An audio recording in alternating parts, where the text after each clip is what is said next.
The rain had just started when Ethan Walker saw the black sedan pulled onto the shoulder of the highway with its hazard lights blinking through the dusk. He was already late picking up his 8-year-old daughter, Ava, from his sister's apartment. His hands were sore from a 10-hour shift at the repair shop, and he had less than $20 left until payday. Still, when he saw a woman standing beside the car in an expensive coat, staring helplessly at the smoking engine, he pulled over. 40 minutes later, Ethan had repaired the loose coolant hose, topped the system with the emergency fluid he kept in his trunk, and refused every dollar she tried to give him. He simply told her to drive carefully and left before she could even ask his full name. The next morning, Ethan walked into the repair company's staff meeting and froze. The same woman from the highway was standing at the front of the room. She had just bought the company, and she was his new CEO. If you believe kindness still matters and that people deserve second chances when life has worn them down, please like this video, leave a comment, share it with someone who needs hope, and subscribe to Dad's Hope. Your support helps stories like this reach people who may need a reminder that one good choice can change more than one life. Ethan had been raising Ava alone for almost 4 years. Her mother had died after a sudden medical emergency, leaving Ethan with a child who still asked questions he never knew how to answer and bills that never seemed to stop arriving. He worked as a senior mechanic at Harrison Auto Services, a regional repair company with several locations, but seniority had not brought much security. The company had been struggling for months, overtime had been cut, and rumors of a sale had spread through every garage. Ethan had learned not to trust rumors. He focused on what he could control, showing up, fixing cars properly, and making sure Ava never felt the fear he carried every time he opened his banking app. That night on the highway, the stranded woman introduced herself only as Claire. She looked composed at first, but Ethan could see panic beneath the surface. Her phone battery was almost dead, roadside assistance had given her an estimated wait of more than 2 hours, and she was supposed to be at an important meeting across the city. Ethan lifted the hood, found the problem quickly, and used tools from his own trunk to make a temporary repair strong enough to get her home safely. Claire offered him cash twice. Ethan refused twice. He told her that if someone was stuck on the side of the road, you helped if you could. Then he drove away because Ava had already called him 3 times asking when he was coming. When Ethan finally arrived at his sister's apartment, Ava was asleep on the couch with her shoes still on. He carried her to the car, buckled her in, and drove home through the rain.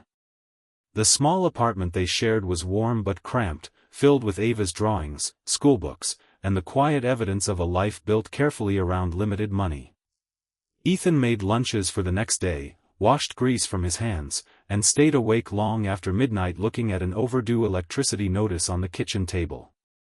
He had no idea Claire was doing something similar. Claire Monroe was the incoming CEO of Harrison Automotive Group, the investment company that had finalized the purchase of Harrison Auto Services that same week.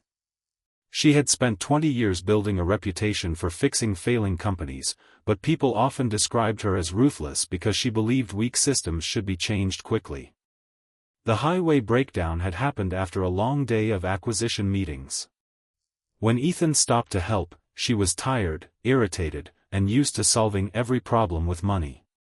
His refusal to accept payment unsettled her more than she expected. The next morning, Ethan arrived at the shop 5 minutes early and noticed more cars than usual in the parking lot. Employees were called into the main service bay for an announcement. Ethan stood near the back beside his coworker Luis while managers whispered nervously near the front. Then Claire walked in. Ethan recognized her immediately. For a moment, he thought he was imagining it. Claire recognized him too. Their eyes met across the crowded garage. She did not react publicly. She stepped to the front, introduced herself as the new chief executive, and explained that the company would be undergoing major changes. Ethan listened while his stomach tightened. New ownership usually meant cuts.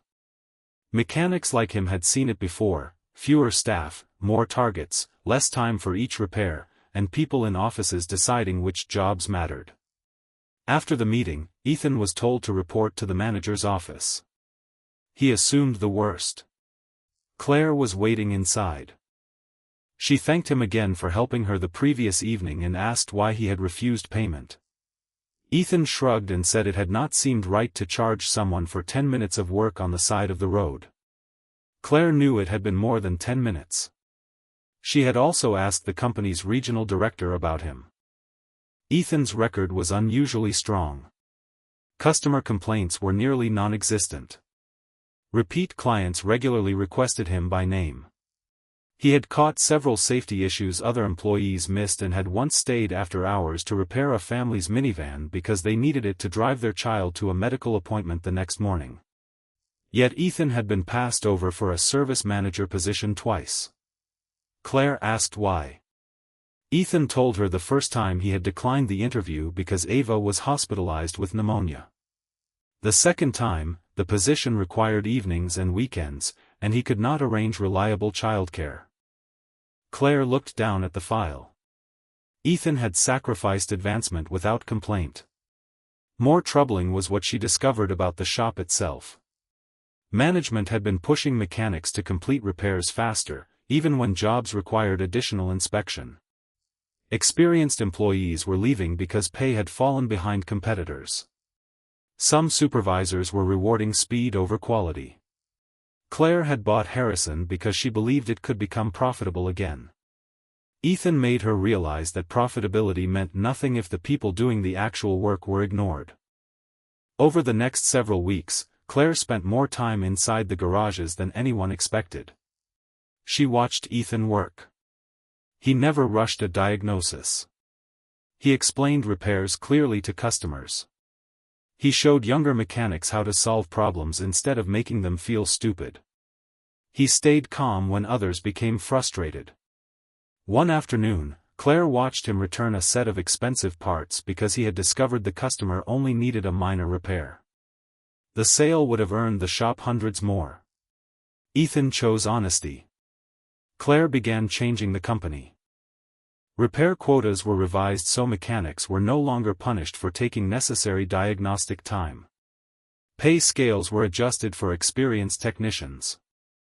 The company introduced predictable scheduling options for single parents and employees caring for family members. Then Claire called Ethan into her office again. This time, she offered him the service manager position. Ethan hesitated. He explained that nothing had changed about his responsibilities at home. Ava still needed him. Claire told him the position had changed. The new schedule would be mostly daytime hours, with rotating coverage instead of permanent nights and weekends. Ethan stared at her. He asked if she had redesigned the job for him. Claire told him she had redesigned it because the old job had been poorly designed. He accepted. The promotion did not make Ethan rich. But it changed the rhythm of his life. He could pay bills without calculating every grocery item. He replaced the worn tires on his car. He started putting small amounts into Ava's college savings account again. Most importantly, he was home for dinner more often. A few months later, Claire visited the shop near closing time and found Ava sitting at a desk in Ethan's office doing homework while he finished paperwork. Ava recognized Claire from the story her father had told about the stranded driver. She asked if Claire was the woman whose car Dad fixed for free. Claire smiled and said yes. Ava looked proud. She explained that her father always stopped to help people, even when they did not have much themselves. Claire looked at Ethan differently after that. Not because she thought he was extraordinary. Because she finally understood that his kindness on the highway had not been a one-time act. It was simply who he was.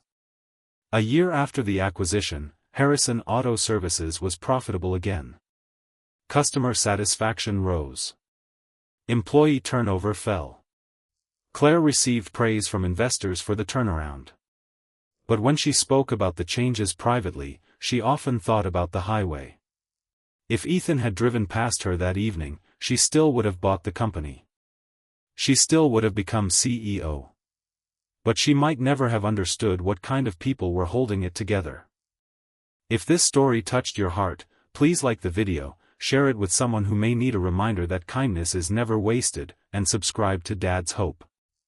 Sometimes the good you do when no one is watching becomes the reason someone finally sees your worth. Before we end, please comment, kindness always comes back, if you believe helping someone without expecting anything in return can change a life in ways we may never predict. Years later, Ethan still kept the old emergency tool kit in the trunk of his car. The metal case was scratched, one latch barely closed, and the bottle of coolant he had used that rainy evening had long been replaced. Ava once asked why he never bought a newer kit. Ethan told her the old one still worked. He did not tell her that every time he saw it, he remembered the night he had almost driven past a stranded stranger because he was tired, worried, and running late. Stopping cost him 40 minutes. It gave him nothing that night. But sometimes kindness does not change your life because you are rewarded for it. Sometimes it changes your life because it reveals who you already were, and gives the right person a chance to notice.